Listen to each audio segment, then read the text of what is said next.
Welcome to the Economy Magazine at I-24 News, where we give you a daily view on the world markets and global innovation. I'm Yael Wisner-Levy. Coming up, tens of thousands of Syrian refugees and migrants descend on the debt-ridden Greece, piling pressure on the government in Athens. An enhanced version of the Microsoft bot game Minecraft will launch at the end of the month. We'll take you behind the scenes to the nuts and bolts of the acquisition. But first, let's start with the headlines. We begin now in Asia, where shares fell to a 1.5-year low on Wednesday. Chinese stocks continued their nearly 30% descent from a June 12th peak. The stock market crash is proving to be a major threat to China's already slowing economic growth. The government has attempted to starve off the decline through various methods, including manufacturing investments, but so far nothing has put off the panic on the stock market. Moreover, some 500 firms halted trading on the Shanghai and Shenzhen exchanges. All measures are not very effective, except if they pour money into the markets. That will create buying interest, and that will stabilize the markets, but probably not at this point. And in Greece, the Prime Minister Alexis Tsipras, fresh off a major win in his country's anti-austerity referendum, is facing new challenges in negotiations with creditors.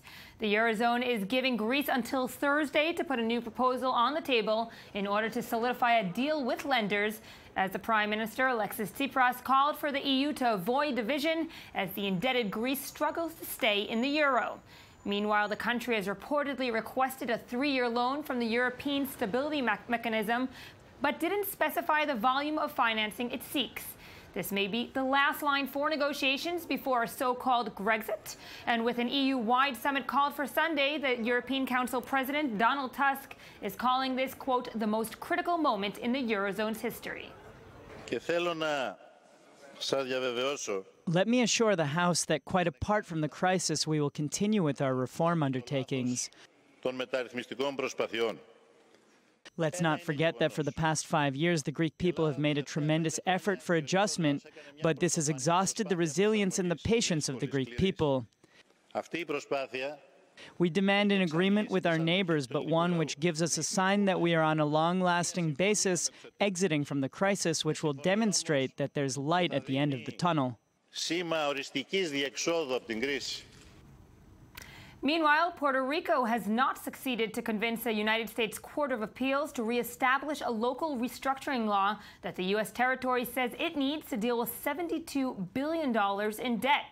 A U.S. court says the law conflicts with the country's bankruptcy laws. Puerto Rico had wanted to implement the law in a bid to restructure within the scope of debt negotiations. Puerto Rico has not had stable growth for nearly a decade, and debt has been growing and now sits at over $70 billion. Finally, we go to Russia, where leaders of the emerging BRICS markets are meeting in Ufa. The summit is bringing together leaders from Brazil, Russia, China, and South Africa to discuss issues they face as relatively new stars of growth. And the countries are finding significant success as their combined output nearly matched U.S. GDP in 2014. 7 years earlier, the U.S. economy had doubled the outputs of the 5 emerging markets. And on today's agenda are the planned BRICS Bank and other ways to deepen economic links.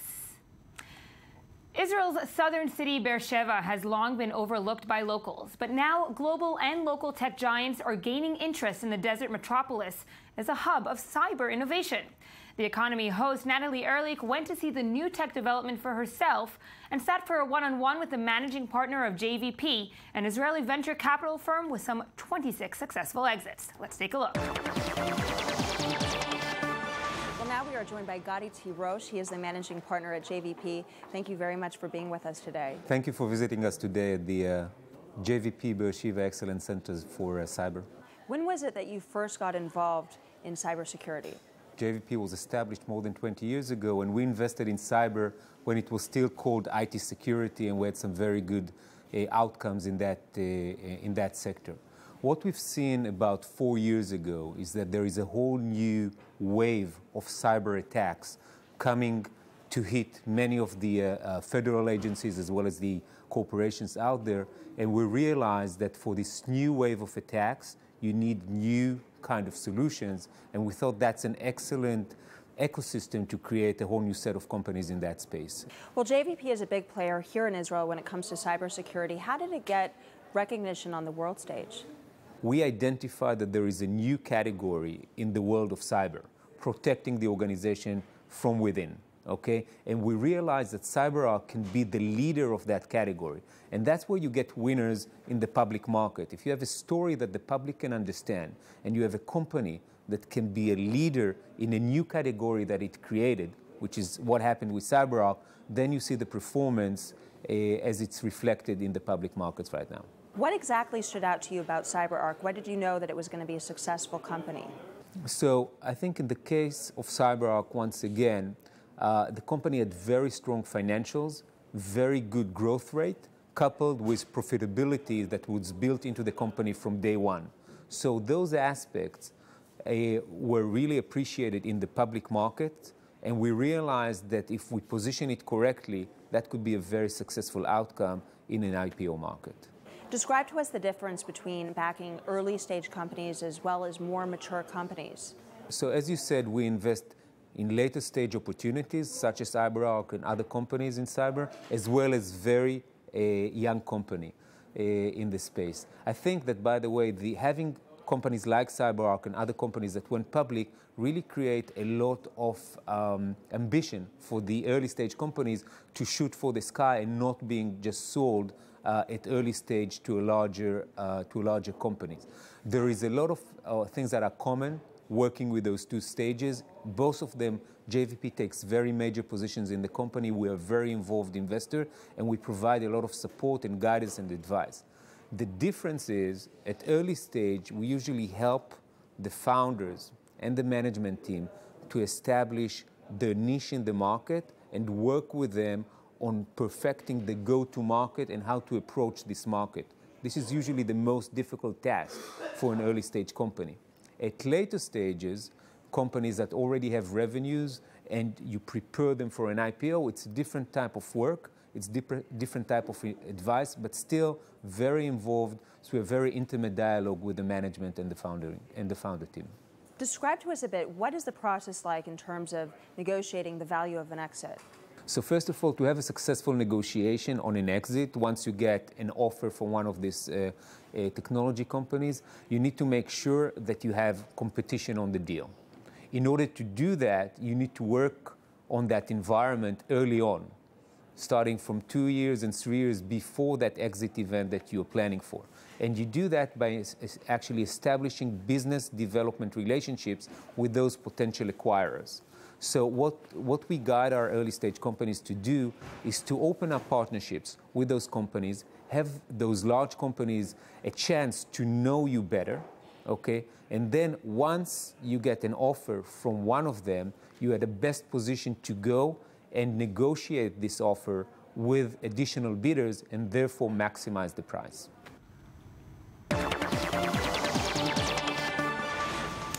Tens of thousands of refugees and migrants, mostly from Syria, have descended on the Greek islands in recent months, and local officials say this massive increase has piled pressure on the debt-ridden Greece. We have more now in this next report. Tired and thirsty, but safe and on dry land, these migrant families arrive on the Greek island of Lesbos, the few kilometers crossing from Turkey on an inflatable dinghy, the last stage of a long journey. Abdullah hopes his wife and 3 children will at last be safe.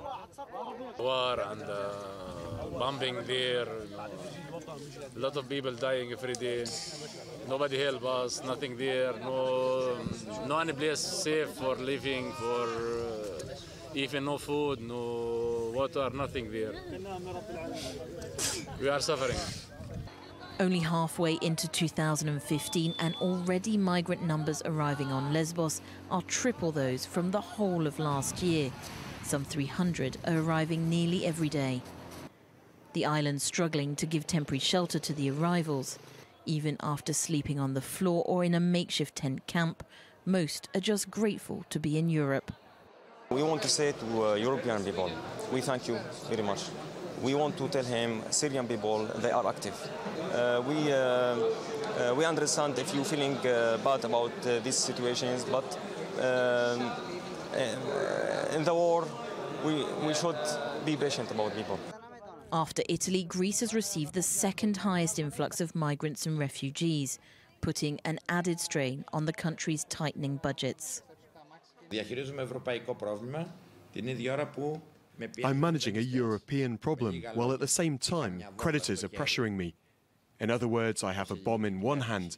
That's the Greek government and its negotiations with creditors. And now they've given me another bomb in the other hand. I don't know which hand will detonate first.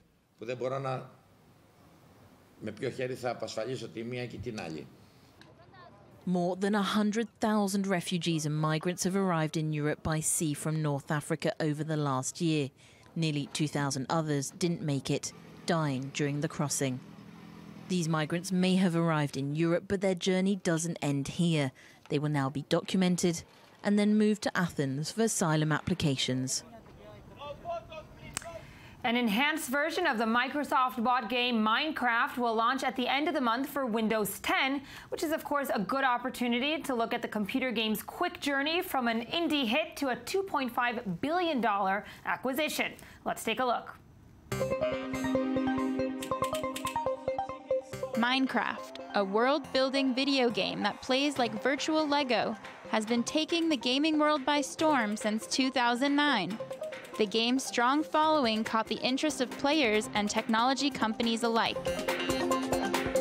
In a surprising move, Microsoft bought it from developer Mojang for $2.5 billion. The company took notice of the strong positive reaction and revenue coming in from the gaming community. I think Minecraft is so open that it can be whatever you want it to be, right? You can be an explorer, you could be an adventurer, you could be a player versus player, or you could just be someone who loves to create massive things. Since the game's launch, Minecraft has been downloaded over 100 million times on PCs and performs as a top seller on Xbox, Apple, and Android platforms. The Minecraft community is one of the most active in the industry. According to Microsoft, in a 2-year period, more than 2 billion hours of the game were played on Xbox 360 alone. I really like that you can build stuff and build a community. Like, he and I are part of a server that we love, and we love the people on there, and it's really exciting. The annual Minecon convention was held last week, and tickets sold out in mere hours as it took the record for the largest ever convention for a single video game. The conference had attendance of over 10,000 people from 73 countries. It is unclear what Microsoft's end game is for buying Minecraft. The deal expands the franchise power of Microsoft Studios, which already owns the popular Halo. And joining me now is Daniel Roth, our Economy Magazine correspondent for Media Watch.